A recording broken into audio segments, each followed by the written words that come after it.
Now, KCAU 9 News starts with your forecast first. Hey there, Siouxland. It's been looking like a pretty good afternoon with sunshine out there, though it hasn't been feeling great with temperatures across the region that are in the 30s. And you'll see that winds are making it feel quite a bit cooler. So these 30s are, for a lot of us, dropping down into the 20s with winds over 10 miles per hour. So getting a little bit of a taste of winter. And then to add on to that, we can see that there are our first winter weather advisories for the season. You can see extending for some of those northwestern counties, Plymouth, Sioux, and then by Osceola, and then we'll see them crossing over through southeastern South Dakota and northeastern Nebraska. And it's not just in Siouxland, because zooming out a little bit, you'll see that those conditions extend through much of the state of Nebraska and down south by that would be Kansas and Colorado as well, as they see some winter storm warnings as well. But here in Siouxland, we're just keeping an eye on snow. It could top us and give us an inch of snow early into the the fall season. KCAU 9 News starts right now. We are Siouxland proud. This is KCAU 9 News at 6. And good evening. Thanks for being with us on this Friday. I'm Tim Seaman. Well, starting the day with a cup of coffee is pretty standard for a lot of folks, and that includes the staff at Ponca schools. But where teachers there get that first cup of joe on Friday is a bit more unique. KCAU 9 reporter Tyler Euchner tonight telling us about a special impact that one student is having on other students and staff at that school. All in our top story. Thanks, Tim. For the past 2 years, staff at Ponca have placed an order for coffee every Wednesday. It first started with Connor Bromander, a former student with Down syndrome. And after he graduated, the torch was passed on to Ella. Ella Watkins is a 7th grader at Ponca Public School who moved to town earlier this year. When Ella was 6 months old, she was diagnosed with Cornelia de Long syndrome, which can cause physical, cognitive, and medical challenges. When Ella moved into the district, I thought it would be a perfect opportunity to continue on with the coffee cart. The cart was dubbed Ella's Espressos. And with help from Andrea Stewart, the 7th through 12th resource teacher at Ponca Public School, both her and Ella prepare for their coffee run before Friday. On Wednesday, we send out an email to all the teachers and staff, and they just fill out what coffee they want, any creamers, hot or cold. And then on Thursday, Ella and I, we prep for the cart. We write the names on the coffee sleeves and get the pods out and ready to go for the next morning. And then on Friday mornings, we brew up the coffee and she delivers it. And do you have a favorite coffee or espresso drink? Coffee. Going from classroom to classroom. Morning, how are you? Thank you.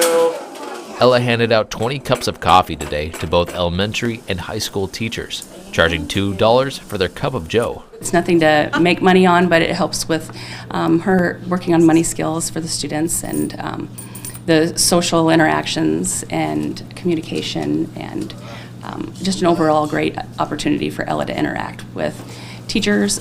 She's being new to the building. She learned a lot of the teachers' names. She also learned her way around the building. Everywhere you look at Ponca Public School, almost every student seems to know Ella. And when she walks into a room, she brings fun and excitement to her classmates and teachers. I think it's really fun to have. It's good. It's a good way to kind of build a community, and it's really neat to see her. And I've noticed that she's gotten better every single week, more confident.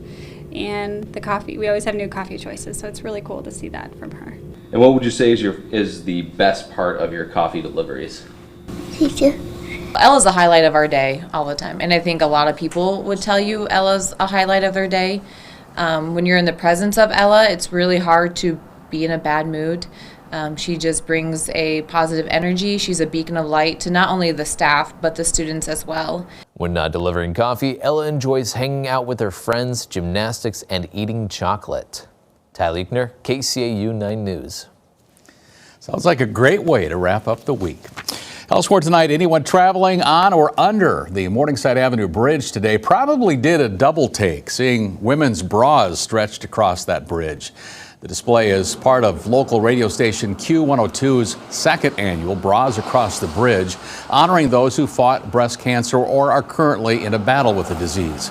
In all, more than 500 items covered the bridge that spans the Highway 75 bypass.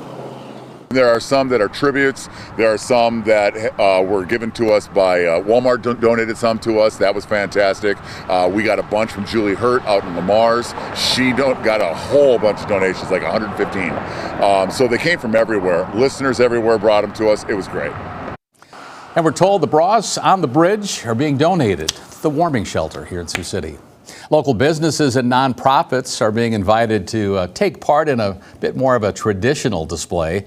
Downtown Partners now accepting applications for this year's holiday storefront decorating competition. Registrations are due by November 1st at 11:59 p.m. and can be made online on the Downtown Partners website. The decorating can start as soon as November 2nd.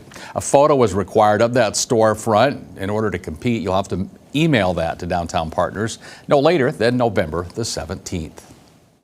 Storefronts should be decorated with a holiday theme in mind, as well as be appropriate for the public. For nonprofits, without a downtown storefront, we will help find one for you to decorate.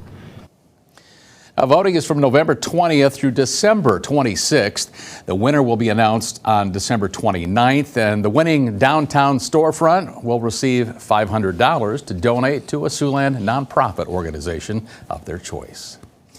Well, guideline changes to a very popular heating assistance program will allow more Siouxlanders to qualify for paying those heat bills this winter. Workers at the Community Action Agency of Siouxland tell us the application period for the Low Income Heating Assistance Program, or LIHEAP, opens November 1st, and applicants are encouraged to apply before the coldest weather of the season arrives. As for those guideline changes, divorced parents can both claim a child as a household member now. That's instead of just one in the past. Gene Logan with the agency outlines another big change for LIHEAP this year. The Social Security that is received for children is not counted as income any longer, nor is the child support received in the home for that family. And I think that's definitely going to make a difference in how many families and households are going to qualify. Siouxlanders are encouraged to contact the Community Action Agency of Siouxland with questions or to set up an appointment for help filling out that LIHEAP application. The number is there on your screen, 712-274-1610. Well, we're learning more tonight about a homicide that happened last night here in Sioux City on Virginia Street that left one woman dead. 59-year-old Angela Bino and her daughter Jessica are charged with first-degree murder in connection with that death. Police say just before midnight last night, there was a report of a dead person in the parking lot of an apartment complex in the 600 block of Virginia Street.